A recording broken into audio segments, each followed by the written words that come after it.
इसको वीडियो भी कर लीजिए।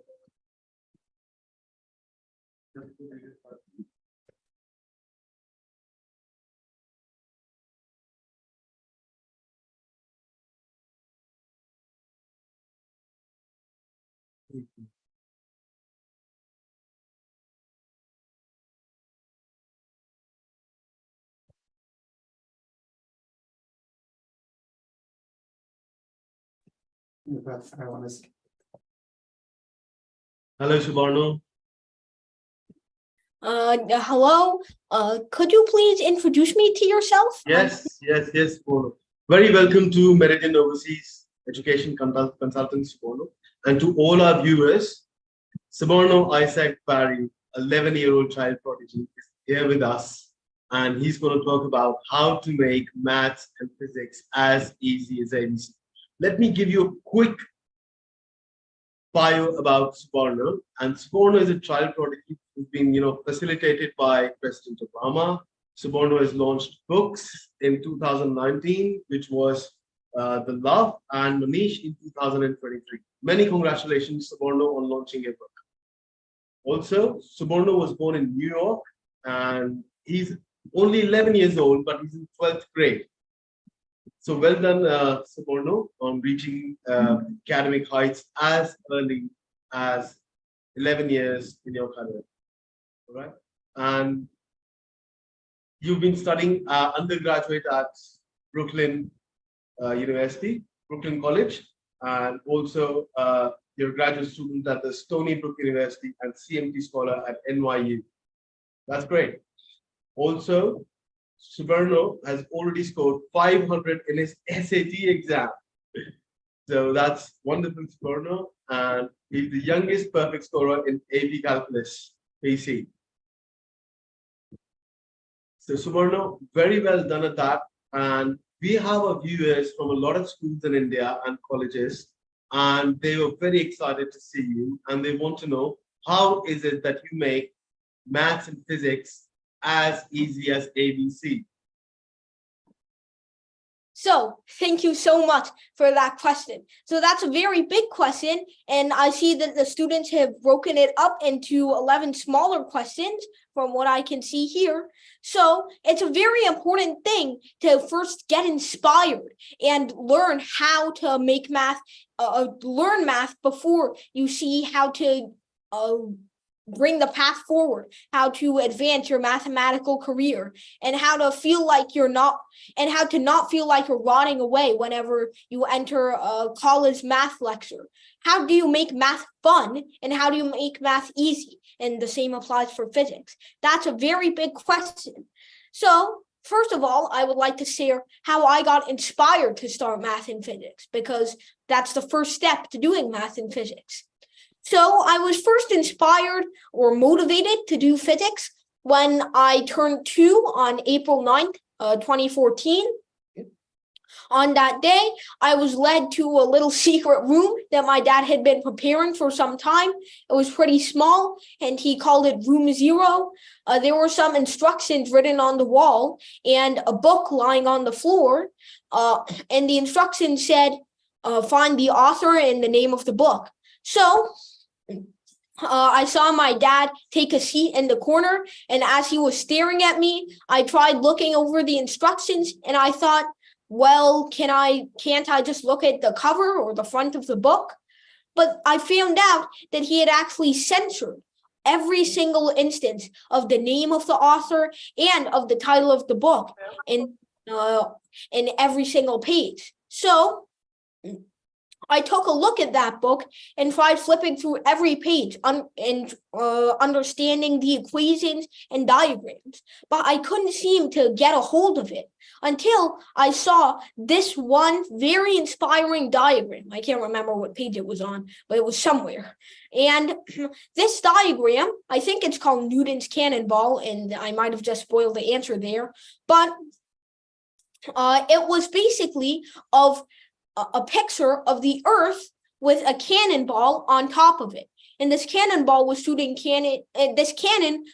cannonballs at higher and higher velocities until they eventually escaped the Earth. And that reminded me of something. That reminded me of gravity. Specifically, what the cannonball was doing here was breaking the gravitational field of Earth. And I thought, well, this diagram looks very old, and it's demonstrating one of the fundamental concepts of gravity. So this must have come from the person who fundamentally laid the foundations for gravity. And then one name essentially came to my mind, Newton, because I had learned about him. My dad was honestly obsessed with Newton, and Newton was a very big figure for him and sort of a role model for him. So that was a very big challenge, and is still the reason today why I like pursuing challenges. It's not as academic, but it inspired me to start reading that book, even though I moved on from that book now and I don't have it anymore. It was a great experience learning from one of the greatest physicists of all time, posthumously through his book. So that the cannonballs, they inspired you. Soborno, the cannonballs shooting out of Earth, they inspired you. Yeah, that diagram really inspired me, even though it's very unusual. And yeah, later I found out this book was written by Sir Isaac Newton. So it was a very captivating moment for me, and it's the reason why I like challenges today. And although I probably wouldn't want to go through that same sort of challenge again, I was really inspired by that experience, and it has caused me to partake in math and science, even though it wasn't directly related to academics. So shall I continue to the second question, or would you like to? I'll just add one more thing, Soborno. Soborno, you're only 11 years old, and you've given lectures in such esteemed colleges like Mumbai University, Jain University, University of Pune, Da Vinci Institute, IIT Jodhpur as well. And tell us a little bit about, how was the experience? I mean, you must have gone there and you must have seen everyone is so much more older than you. And then you've delivered lectures in universities who are so esteemed. So just tell us about your experience. Oh, it was a great experience. Thank you for asking. I really enjoy teaching people older than me, because it demonstrates that, I guess, first, you're never too old to learn something. Two, you're never too young to teach. You should also listen to young people as much as you listen to your elders. And three, I guess it's just a valuable learning experience for everyone. And although it's, I feel good watching them talk about how I've given lectures everywhere, I find it kind of strange how more people aren't doing the same thing, setting out to give people these talks on math and science and trying to inspire others. And I think everyone who invites me just sees that sort of unique opportunity. But the thing is, even though I really enjoy the invitations, for the betterment of math and science, I don't think this has to be a unique thing anymore. I think we have to all inspire each other with the kinds of speeches that I'm making, even the one that I'm making right now about how to make math and physics as easy as ABC. So it's been a great time lecturing at every single university. I met such, oh, water, thank you. Get out of here. So. I'll sip some. Thank you for reminding me as well. Oh, yeah. That's my brother. He just wanted to stay off camera. But, yeah, as I was saying. Yeah. Math and science is a very under-acknowledged topic. And I feel like we should be giving these talks and inspirational lectures more. And I met so many great people, and the students at every single institute I teach at are so understanding. But I feel that we should spread this kind of knowledge to more people and to more institutions. So I'm always happy to do things for this, even if I don't have preparation for it, or I'm reminded right before the event, I still go, because I mean, there's no reason to not facilitate learning. So it's been a great experience lecturing everywhere. And if you wanted to know about the specifics, then I guess I could say my experience lecturing at Royal College of Mumbai University, it was great, even though it was for a very short time. My math and physics and coding lectures, they were a little stressful, and it was also my first time lecturing, so I didn't know much about what to do, but I think it eventually turned out going well. During my second visit to India, where I lectured at the likes of Jain University and IIT Jodhpur, the students and the chancellors of the universities were so understanding. I got to meet some great professors, and my 2-day lectures at both Jain University and IIT Jodhpur captivated many of the students who were not math or physics majors. So I hope that answers the question. Definitely, Soborno. Also, we have got a lot of interest and a lot of requests from a lot of schools for you to conduct a lecture for them. We're going to compile a lecture for you for all our students who have requested that, probably in the coming few months. They're very excited to see you and probably see you in person. So we are trying to get a lecture for them. They're very inspired by your story. And coming to inspiration, Soborno, first, you're looking very good and very smart today. And let me tell all our spectators that Soborno's ultimate dream is to run for the US president, and he's going to become the US president in 2048. Soborno, all our wishes for that, all our good wishes, and I'm very sure that you're going to reach the heights and serve humanity as you're doing it right now. Everyone's very inspired by your learning and delivering lectures and facilitating learning. I mean, these are very inspiring words, Soborno, and I hope you continue that. I'd ask Soborno to please continue on to our next questions. Thank you so much. I really appreciate the support. So for the second question, it appears that the students have asked, can you share any specific tips or techniques that you use to make math and physics easier to understand? And I guess this is really the main question of this seminar, to make math and physics easier to understand. I feel like, first of all, instead of thinking about it as an algebraic or geometric or whatever problem, you have to visualize how it relates to your real world. Are there any situations that you can think of that can relate to this? For example, if you're thinking of a geometry problem where the challenge is to calculate the area of an unfamiliar shape, think about how you can split that up into easier shapes that you've seen before, or think about how you can simplify the problem into easier problems. That's, I guess, the main strategy that I use. And it's actually a very widely used strategy, I believe, in coding and in a lot of other problem-solving areas. But there are sadly many people who still don't know it. So my answer to you is that split your problem up into easier problems that you can work with. And those easier problems that can be understood and solved very quickly. And then this will enable you to not only connect all the parts and solve the problem much easier, but it will allow you to understand how every part in the machine operates. So I think that's the main way you can get a better understanding of math and physics.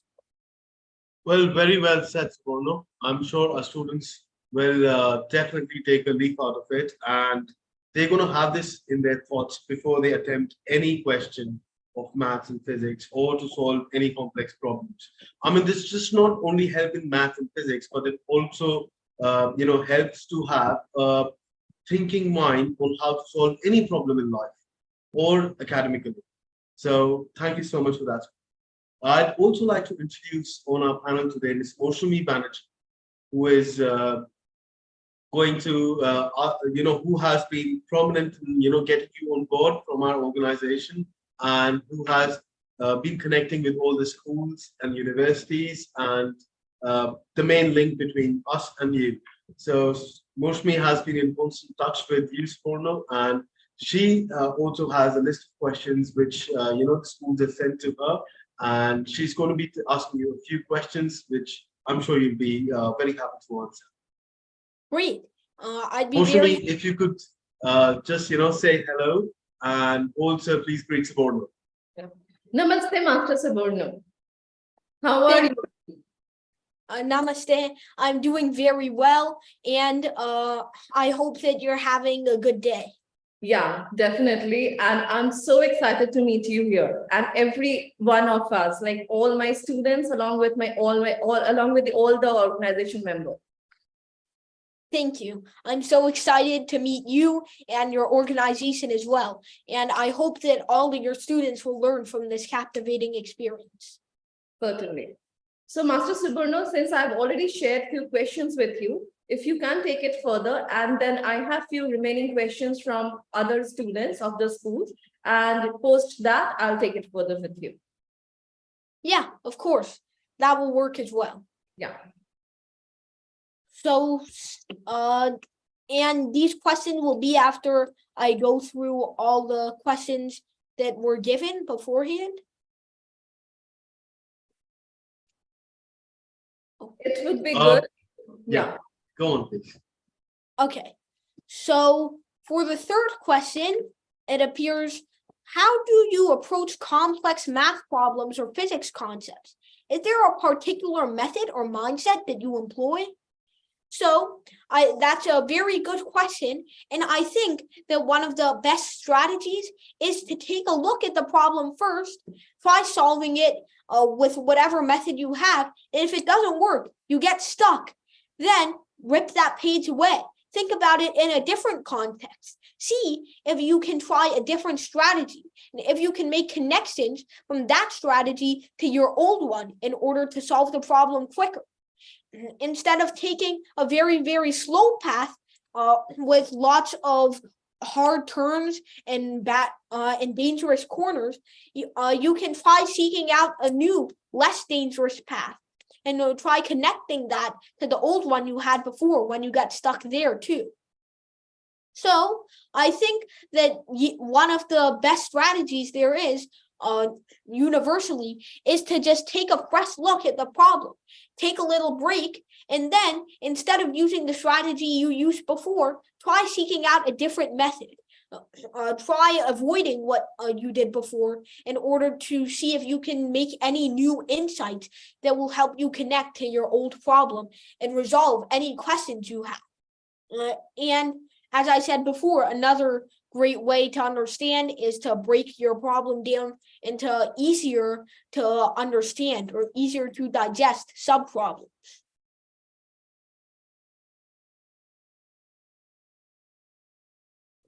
Oh, very well said, Master Soborno.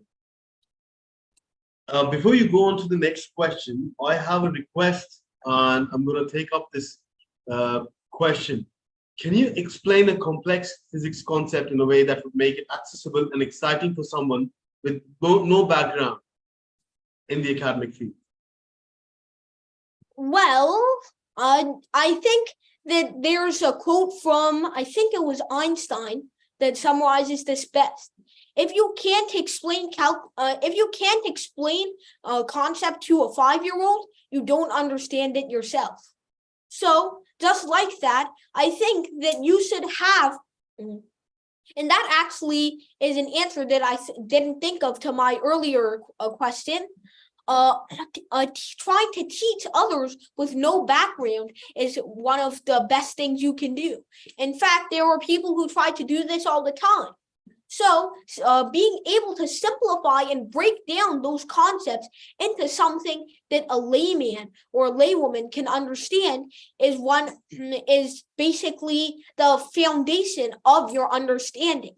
If you can't break it down into those concepts, if the shallowest or the barest level you can get to is still a bunch of complicated questions that a layman would faint when looking at, then you don't understand it yourself. You don't understand the core concepts. You only understand the shallow equations when you look at them yourself. So don't memorize, because if you memorize, you won't be able to explain it to a toddler. And if you can't explain it to a toddler, you can't understand it yourself. So I think that once again, that quote from Einstein summarizes it best. Wonderful answer, Master Soborno. So I have another question. What initially sparked your interest in physics? And how did you know it was the field that you wanted to pursue? As for what sparked my interest in physics, I think that my answer to question 1 about my second birthday mostly covers that. And for why I decided to go into physics when there were all those other subjects around, that's a very good question. Sorry, what is that? Okay. Please leave me fast. Get out of here. So, close the door. It's fine. Okay, it's fine. Yeah. As for why I got into physics instead of any other subject, I felt that it was not only directly applicable, and it was a very important topic in our modern world, but also that not enough people knew it. And it seemed like a very interesting subject to me for how much it was hated and despised by others, and how much it was just left in the corner. So I mostly did it just in spite of the general population's opinion that physics was one of the worst subjects you could ever take.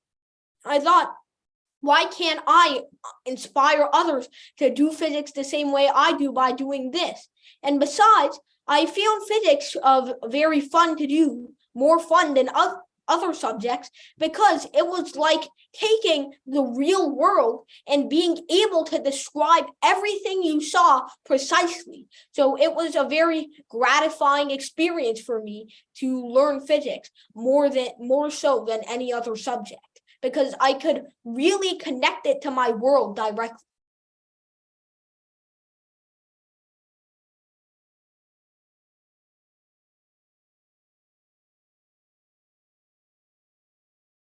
I believe you are having camera issues, Miss Banerjee? Wi-Fi down? No, I don't think so. Good.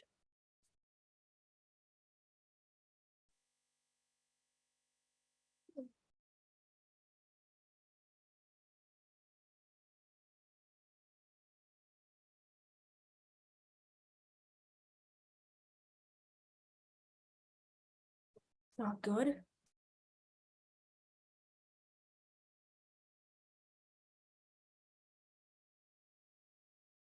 Well.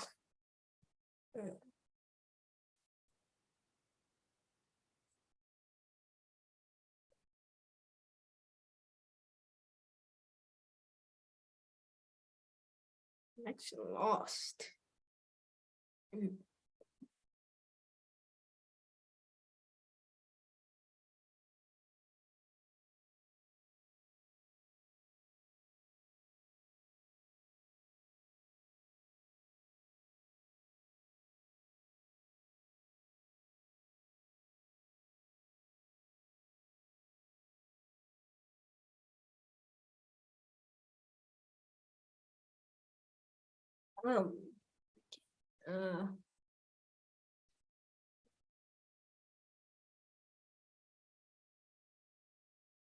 me see, is StreamYard working? Yeah, it is. And I don't know why this stuff is broken all of a sudden. Hello, Soborno. Oh, don't go. Oh, okay. What happened? I think Miss Banerjee left due to internet No, connection. it's just a connection glitch and nothing else. And we have a few more questions from our side, and it's like, what role do you think technology and computational methods will play in the future of mathematics, and how do you incorporate them into your work? Technology and computational methods have already been such a widespread influence, and especially with the spread of AI, people are worrying that mathematicians will become obsolete. But when calculators were being invented very long ago in the 1920s and 30s, people were saying this will make human calculators obsolete. They'll be put out of jobs. And at that time, they were being paid to make those kinds of calculations. So people thought that it would destroy the scientific community. But calculators didn't destroy it. It actually ended up helping the efficiency extremely well. So I hope that with the rise of AI, will bring something good to the technological field rather than make scientists obsolete. It could, but I would like to be optimistic about the ways people use it. Although there are obviously some bad people who will try to use it as something to do their work for them rather than to assist them in their work. I personally do not use AI, and even though I'm a normal person, I obviously use a calculator because there are some things I just can't do in my head. Technology does and that certainly will play a huge role in my future career as a mathematician. All right, that's great to know about it, Master Soborno. I have another question. That have you ever encountered a mathematical problem that you initially thought was unsolvable? If so, what was your approach to tackling it? Well, I've never attempted some actually unsolvable problems on the forefront of mathematics, but I encounter problems that I don't think I can solve with my current skills all the time, because I think, well, I don't know how to do this directly with my own skills by using them individually, so maybe I need to learn something more to understand this. But then, after trying for a while, I realized that with a combination or by using two strategies or more strategies that you've learned in conjunction or using them one after the other, you can quickly and easily make a substitute for that. So there are it's obviously less efficient, but it still works and it's still a viable way to solve the problem, and it also gives you a better understanding of the problem in terms of concepts that you've already learned, rather than looking at the answer key and not being able to understand what theorem or formula that the textbook or website used. So try every single combination you can that seems logical, and if that doesn't work, try consulting someone, or just try, as I said earlier, looking at it from a new perspective. Try coming at the problem with everything you have before finally giving up and relenting to looking at the answer key. All right, that's a nice suggestion, and I hope all the students who are watching us here would definitely be taking it further. And Master Soborno, are there any books, resources, or something which have been particularly helpful in your learning journey? Well, I can say that my dad really always liked to use Giancoli books. I'm sure I can probably find one back here in my basement right now. Also, Giancoli is not that famous, but he's a very good physics textbook author. He makes things very easy to understand. Another one would probably be, I have one here right now. The 5 Steps to a 5 series. These have really helped me with all of my studies in terms of AP. The title is because 5 is the top score that you can get on an advanced placement exam.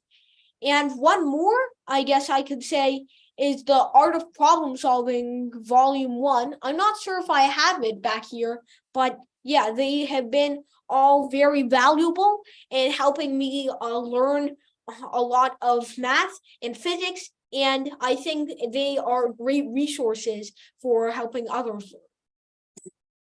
Oh, that's great. Great. And why don't you share, like the books you have been reading throughout, and which one would be the favorite one of you? The favorite, one of my favorite books that I read recently, I guess would have to be The Pearl, by John Steinbeck. He's a very famous American author, but he's not that famous worldwide. So it's not a very widely known story, but it's a very heart-touching story about a man who tries to sell a pearl, but his greed eventually gets the better of him, and he loses all the little possessions he had while trying to sell the pearl to those who would take it. And others and everyone in the town who used to become his friends have now become his enemies due to their greed for the pearl. So it really signifies to me what greed can do to a person. And it's one of my favorite non-academic books. All right. Master Soborno, like we have already spoken about your favorite book. And, I would like to know if you have any favorite math or physics concept or theorems, like something that you feel and you find it very especially and intriguing and also enjoyable at the same time. Well, I guess that all I have to say is calculus. I really enjoy calculus because even though it's always seemed complex to others, it's like the basis that you have to have in order to enter higher education for math. And it's also very elegant because I've always thought about the concept of infinity for the longest time. And calculus is all about working with the infinitely small and the infinitely big that you just can't imagine in your head reasonably. So you have to use things like the limit as x approaches 0, or the limit as x approaches infinity, or even limits as x approaches finite numbers is when you get so impossibly close to a number that the difference between the number and the one you already have is infinitesimally or infinitely small. So it's just mind-bending that we can somewhat even work with these things, and to have a full study of it in math is one of the most mind-blowing things I've ever seen. And it's honestly really inspiring to me to see infinity, something that should not exist, because honestly, take the largest number you could ever possibly imagine in the entire universe, and infinity is still bigger than that. So infinity's scale is just incomprehensible. So the fact we can work with it is really inspiring and really captivating to me, and that's why I love calculus. That's great. So since we have already spoken about the calculus, would you mind telling me that what technological advancements or tools do you think will have the most profound impact on the future of physics research? Well, there were several physics simulators that already exist, and there were several papers that have been written about them and their accuracy to real life. I think that it will take a lot of computing power to simulate every single aspect of the world that we live in today. And still, we haven't figured where some sources of energy are coming from, or where some energy is going to. So we just make up things on the spot that we don't know are correct or not. But simulations have already helped us model a lot of what we see in physics. And although this is not directly related to physics, in math, computers have already been proving things since the 1980s. In fact, the proof of the four color theorem, basically stating that any map needs four colors to not have two bordering countries have the same color. That theorem was proved entirely by computers. So computers will have a very profound impact on how we think of physics, because they can simulate lots of effects that we cannot reasonably imagine without too much computation. And their flexibility when it comes to math is going to help us massively in reducing the time that it takes. Not to mention that computers are also very good at problem solving. So they can help us figure out the path to a new solution for a physics problem. All right, Master Soborno, I would just like to introduce you to one of the school, GEMS Modern Academy from Kochi, and they have joined us here in the live session, and the school teachers along with the principal sir, along with the students of class 10, 11, 12, everyone has joined us. And one of the students, his name is Adit, and he has a question from you. He's saying, hello, Master Soborno, this is Adit, a student from GEMS Kochi. What do you feel towards other youth of your age engaged in activities like gaming, and what is your advice to them? That's a great question. And I think that, I game sometimes too. My favorite game is probably something that I wouldn't like to divulge here, but I definitely do play computer games. And it's a very gratifying thing to do after a session of problem solving, for example. Sometimes you just need to take some rest. But I don't socialize with younger people the same way that I do with older teenagers or adults. And I feel like I connect more with teenagers and adults than children.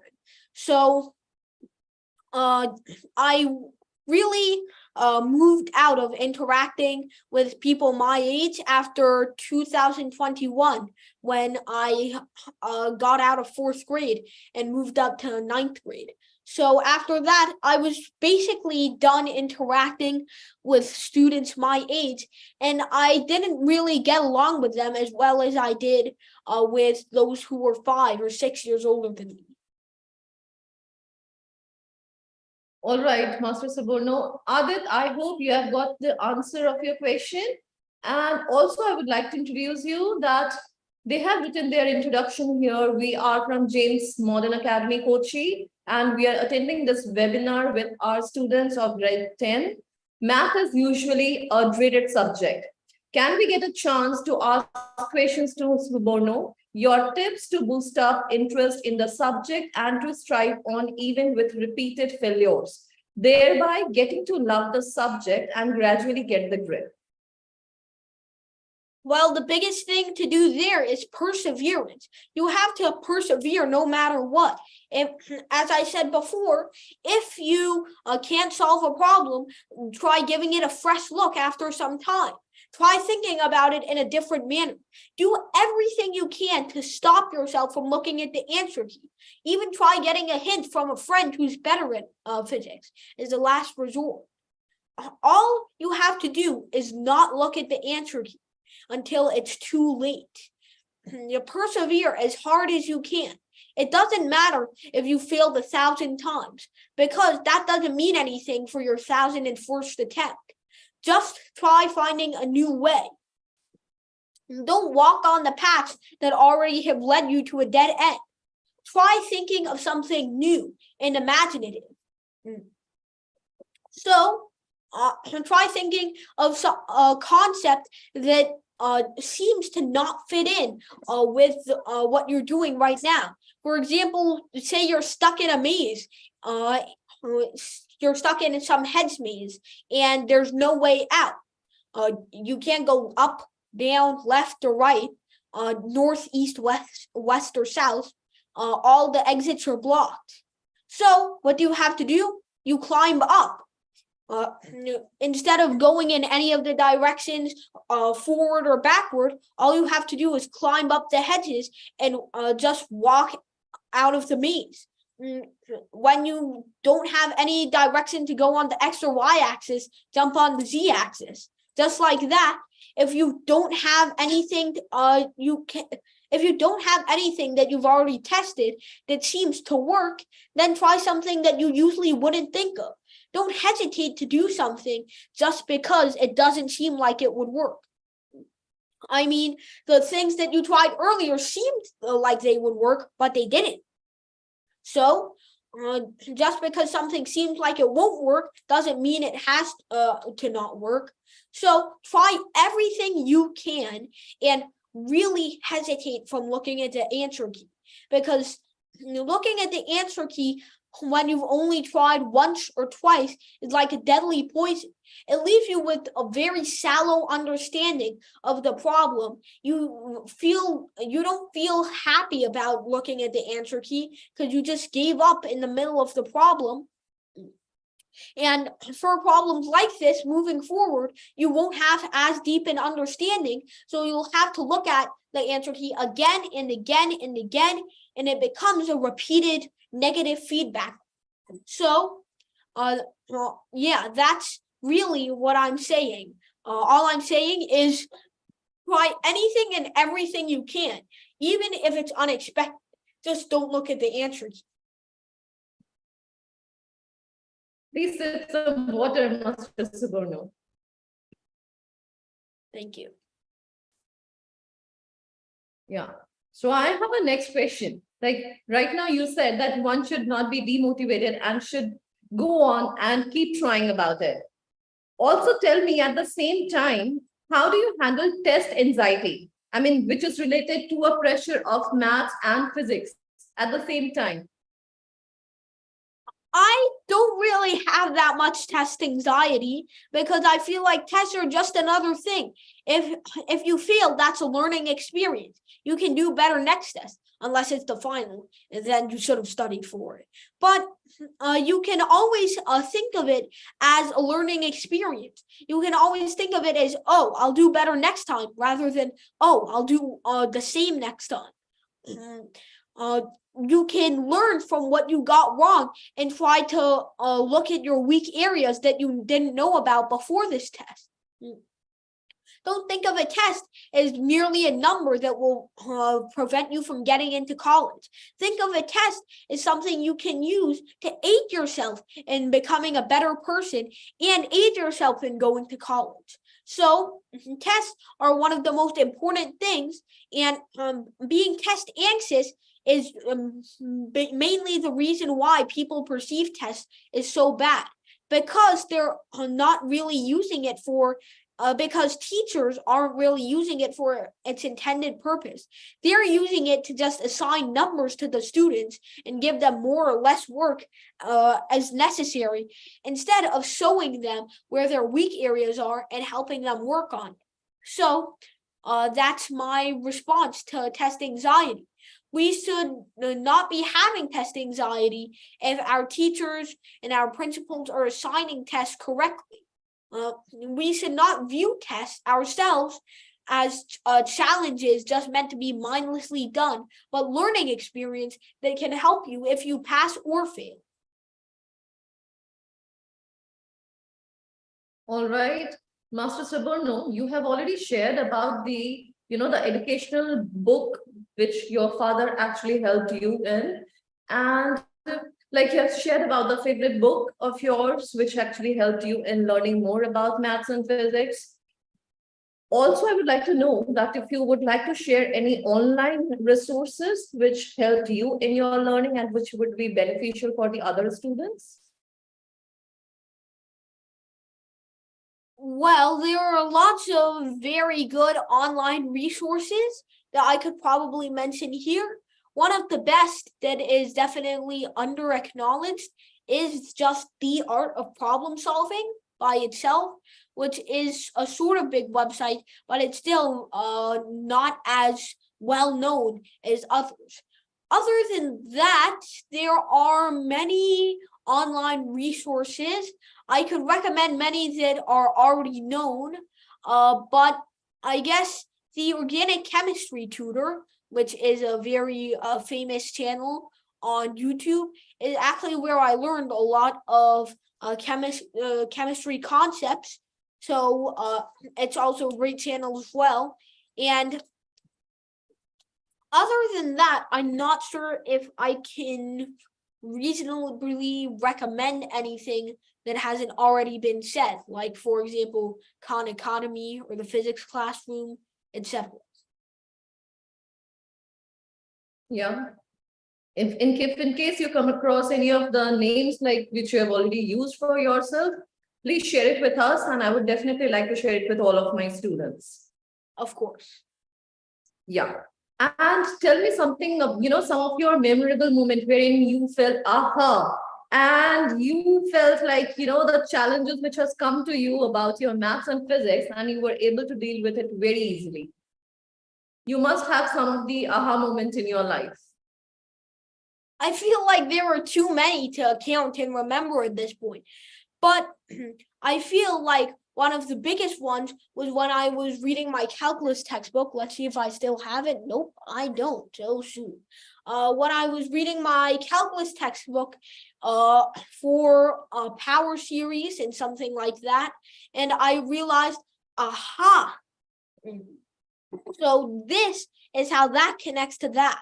That's how most of your aha moments are structured. I can't remember exactly what it was about, but it was definitely about that realization centered around power series and how you can reduce them. Because often textbooks don't tell you proofs or reasons behind something, so you're left to figure it out yourself. And that's exactly what I do all of the time. Even though my family usually tells me not to because it's a waste of time, I still decide to do it anyway because learning is fun. And especially trying to do things that the textbook won't tell you about is fun as well. So I find that doing these kinds of things is very exciting. Sorry? Oh, yeah.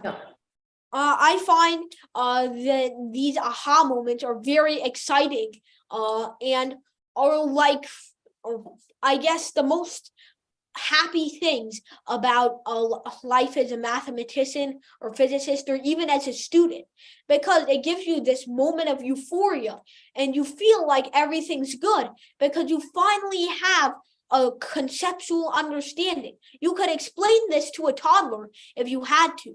You finally have some way to connect what you just learned to your basic fundamentals. And that is one of the most important things. So it's like you just hit a huge goal. And it's so happy. It's just, I guess, like, it's a feeling that can be described like eating your favorite meal, for example, or reading your favorite book. But even though reading your favorite book 100 times, eventually it'll become boring. And eating your favorite food 100 times, eventually it'll start becoming bland and tasteless. Getting that same aha moment 100 times, it will always feel the same every time. That's the best way I can describe that aha. Wow, that's great to know about it. Would you mind sharing some of your hobbies and activities which you like to do on your, daily basis routine? I really like biking, even though I can't bike right now because it's currently 1:15 a.m. where I live. I also really like to play chess. I also personally like history a lot, even though I don't pursue it as much as I do math and science. And as well, I like sketching and drawing. I'm also very fond of sleeping. That's one of the biggest hobbies that I have. Just taking rest is a pretty big thing. And finally, I guess, like any other kid, I love playing games all the time. We have Rekha Suresh, the principal of Gen Modern School. Excuse me, Modern ma'am. Academy. Excuse me, ma'am. I'm the physics teacher. All right, we have Yeah. the physics teacher. Yes. Thank you so Yes. much for joining us. ma'am. And I'm Radha. I'm the head of mathematics from GEMS Modern Academy. Soborno, we are very, very, very delighted, and we are so happy that we could interact with you today. All the very best, and God bless you abundantly. Thank you so much. Thank you so much for your kind words, ma'am. And thank you so much for joining in. If you have few questions more from your students, please write it down to us in our chat box and we will take it further with Master Soborno. Sure, ma'am. Thank you, ma'am. All right, Master Soborno, I would also like to know one thing, like since you are into a lot of things, like you also indulge in your hobbies, your regular activities. So at the same time, how do you balance your maths and physics interests too, along with the other, other aspects of your life? Well, I usually split my time as equally as much as I can, but sometimes I have priorities, and when I can, I prioritize math and science and my learning over my hobbies, because sometimes I don't have the free time to do my hobbies, but advancing my learning is always my number one goal. So that's why I have always loved studying math and science, and hobbies are something that I reserve for the side when I feel too tired to do math and science anymore, because obviously we all need to take rest. So sometimes I just have to put my hobbies to the side, but usually I split my time as equally as I can by taking breaks, rescheduling things, etc. All right, Master Soborno, do you follow any strategies which helps you to break down the complex problems and the concepts of management parts? If you could suggest something. I think that one very important strategy, as I covered earlier, would be breaking your question or problem down into smaller questions that are easier to understand, easier to visualize. And another one is just taking a fresh start or a fresh look at the problem. And I guess a third one is relating that problem to your everyday life, trying to see how you can think of it in simpler terms. And a fourth way, I guess, is to, instead of breaking the problem down, you can think about a similar problem that's much easier. So for example, if your goal is to, let's say, find the shadow of a cube, there's actually a great video that was produced on this, the shadow of a cube that's projected onto a surface. Maybe the first thing you would want to do is find the shadow of one of the faces on the cube that when projected onto the surface, for example. That could be a very valuable pursuit. And eventually you'll be able to bring all those concepts and ideas together from those easier sub-problems to get the ideas that you need to pursue the main one. Okay. Master Soborno, like now is the main question. And tell me, what would you say, the most important mindset or attitude for someone trying to excel in maths and physics?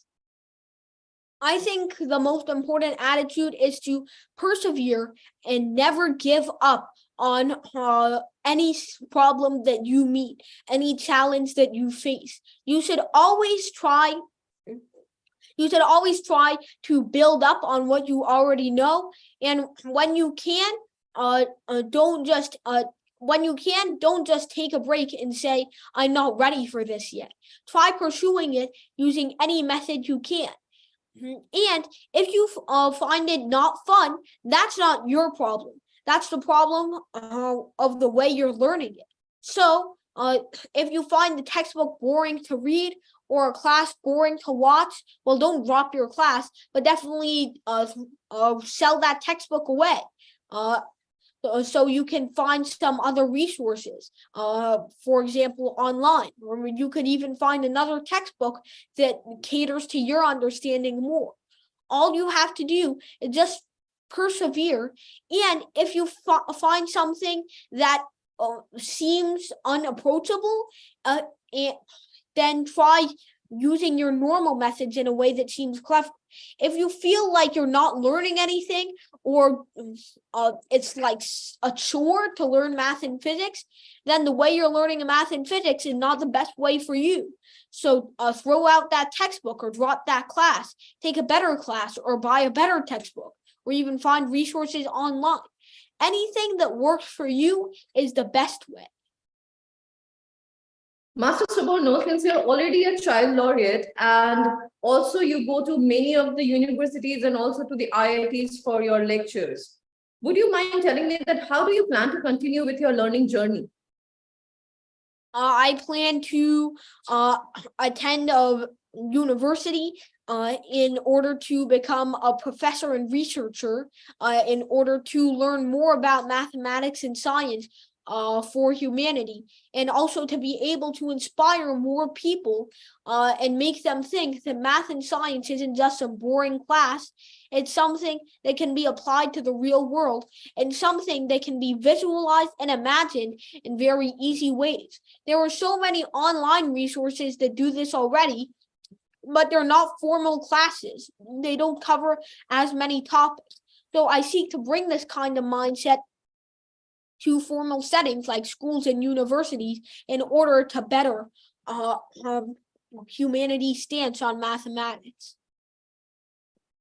All right, Master Soborno, tell me what's your advice for the students who are actually trying to work and improve their math and physics skills and find them more easier in terms to learn?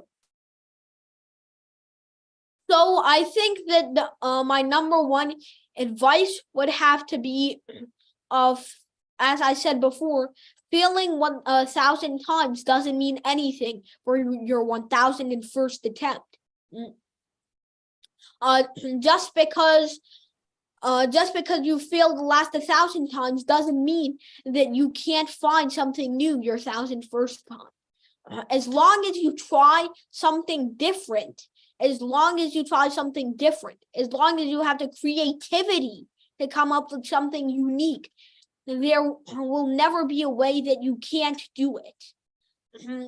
And in fact, Einstein once said insanity is doing the same thing and expecting it to give you different results. So don't use the same method over and over and expect yourself to solve the problem that easily. Use something completely different and see where that takes you. See if you can connect those two concepts together. See if you can pull together a complete understanding of it. Just do whatever you can. And a second one is to put on that problem-solving mindset. Don't think about every problem in one step or two steps. Think about every problem as something complex with multiple facets, multiple fronts that need to be figured out with relation to each other. And think about how you can put all the puzzle pieces together to finally create that solution that you're looking for. Oh, Master Soborno, please sip some water. Yeah. Though this was my last question, and thank you so much for answering all the questions of all the inquisitive minds I have from, all over the India. We have students from Pan India, like you can already see that we have the faculty members from the Kochi school. And if you have any further questions, you can write it to me and I'll take it further with Master Soborno, and we are definitely trying to bring him to India, and we'll try to come to the Kochi also. Though we have Mr. Pratik Singhvi, the CSO of the organization with us. And now from here, I'll give it to him and he'll take it further. Thank you so much, Master Soborno, and namaste. Master Soborno, thank you so much again, even from my side, to be here. And not just the students and the teachers, even I have learned how to look at complex problems, how to never give up, and how to look at problems in different ways, accessing different means of problem solving capacities, and be stay with the problem until it is solved. I think that is the gist of what you said. So, anyone who's watching this, it's just not maths and physics. Anyone who's watching this can definitely take a leaf out of it and, learn to solve complex problems. I thank you very much for coming, and it was a great learning experience. I mean, the way you are facilitating learning is something, very different. We have a lot of requests from schools. I mean, you're very popular among the schools that we, who are watching this seminar, this webinar live. And, we have a lot of requests for you to take up maybe a session or two on a couple of topics related to maths and physics. I'm sure we will be able to organize an event with you in the coming few months, maybe in November or in December, and we'll take up just one or two topics, and we'll just have a session with you for all our school students as well as teachers and everyone who's watching. So, Master Soborno, what do you have to say about that? We can do it in the coming few months? Yes, of course. I will notify you when I have free time to do these seminars, and I'm so excited to meet the students and faculty once again. Yeah, there's an excess of 20, 30 schools who requested this to us, and thousands of students are looking at you as as a child prodigy, and they're very inspired by you. So, and we are very much wishing for you to come to India, and maybe we could take you to a couple of schools there. Maybe just for an hour, but then they are very eager to see you. Thank you so much for the opportunity.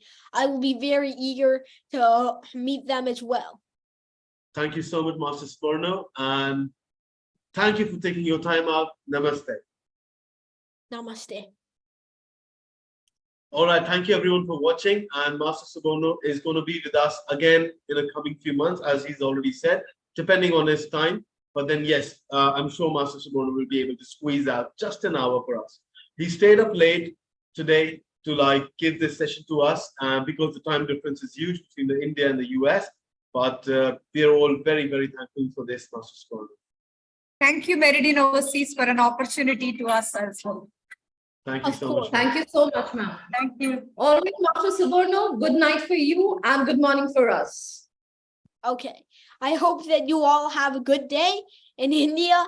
And for those watching from the United States, have a good night. And for those watching from India, have a good day. And I would like to see you all. Thank you so much. And thank you so much to your parents also for this cooperation. No problem. My parents are, I think they might be sleeping right now, but they are very grateful to you for. Even we are also very grateful, and we would be more grateful to meeting them in person. Yes, of course. Yeah, please convey our regards, and you were looking very smart, Master Soborno. Yeah. Thank you. I hope you have a good day. Thank you so much.